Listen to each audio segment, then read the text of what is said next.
Në këtë ushtrim ju është të dhënë A dhe B dhe ju kërkohet të gjeni prodhimin A herë B. Prodhimin A herë B do jetë i shprehur në njërën nga format A, B, C apo D. Atëherë, hapi i parë. Bëjmë zëvendësimin e A dhe B-s. Atëherë shkruajmë A-n siç është. Pra nuk do të rëmbeni nga mënyra se si është shprehur ushtrimi, por thjesht duke zëvendësuar dhe kryer hap pas hapi veprimet. Mos harroni, në matematikë duhet me patjetër të mësoni mirë teorinë për të ecur përpara dhe për të zgjidhur saktë situata të dhëna problemore. Pra pa teorinë nuk mund të zbatojmë. Siç e shikoni, këto të treja janë kufiza të ngjashme me njëra tjetrën, atëherë kemi 3 që shumëzon 2 në fuqi të 7. Dhe këto të katra janë të ngjashme me njëra tjetrën, atëherë që shumëzon 4 herë 3 në fuqi të 8. Çfarë bëjmë tani? 4-ën e shkruajmë si 2 në fuqi të 2 dhe 3-shin e kalojmë tek 3. Atëherë 2 në fuqi të 7 që shumëzon 2 në fuqi të 2 që shumëzon 3 që shumëzon 3 në fuqi të 8. Atëherë është e barabartë. Këtu tani kemi baza të njëjta.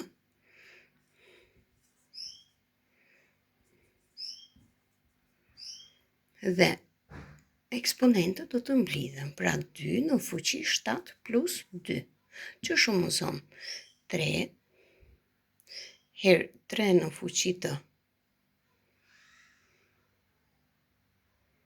8, atëherë do dali 3-shi, kjo ka eksponentin 1, atëherë përsëri mblidhen eksponentët 1 plus 8, do dali 9, pra 3 në fuqi të 9.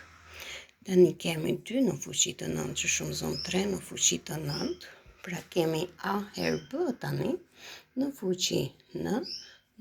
Pra në qoftë se ne kemi këtë lloj shënimi, atëherë numrat shumëzohen me njëri tjetrin dhe fuqia mbetet e njëjtë. Pra në rastin tonë çfarë bëjmë? 2 herë 3 e gjitha kjo në fuqi të 9. Atëherë është e barabartë 2 herë 3 6 në fuqi të 9.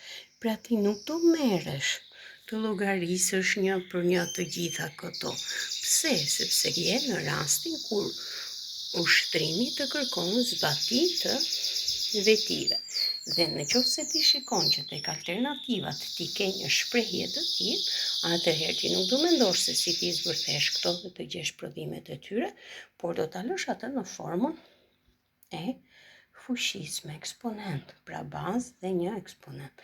Atëherë shkojmë tek alternativat, cila nga alternativat është e ngjashme me përfundimin tonë. Atëherë është 6 në fuqi të 9. Atëherë themi alternativa e saktë është D.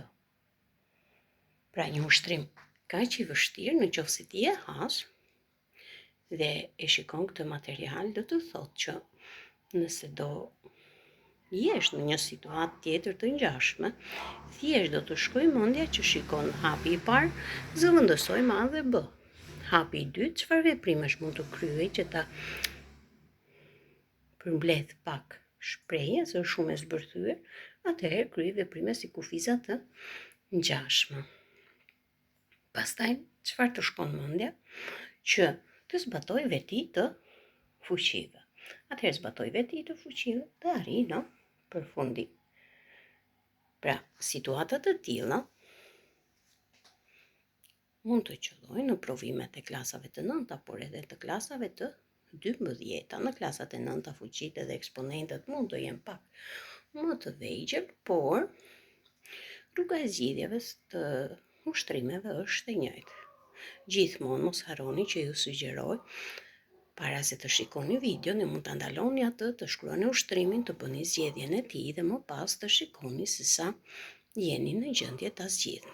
Në qoftë se nuk e zgjidhni, ju thjesht nuk duhet të mërziteni, por duhet të shikoni videon dhe në fund, pasi e keni parë 1, 2 apo 3 herë videon, sa është e nevojshme për ju, të shkoni prap tek një fletë dhe të zgjidhni përsëri ushtrimin. Pra, nëse ti je në gjendje, pasi ke parë këtë video, këtë ushtrim ta zgjidhësh vetë nga fillimi në fund, atëherë kjo për ty është përvehtësuar. Dhe më beso sa herë do shikosh ushtrime të ngjashme, nuk do hasësh më vështirësi në zgjidhjen e tyre. Nëse mendon se këto materiale ndihmojnë edhe dikë tjetër, atëherë mund t'i shpërndani ato me miqtë tuaj. Nëse dëshironi tema të caktuara, ju mund t'i shkruani ato në komente ose në mësuesematematike@gmail.com dhe materialet e radhës do jenë me temat që ju keni përzgjedhur.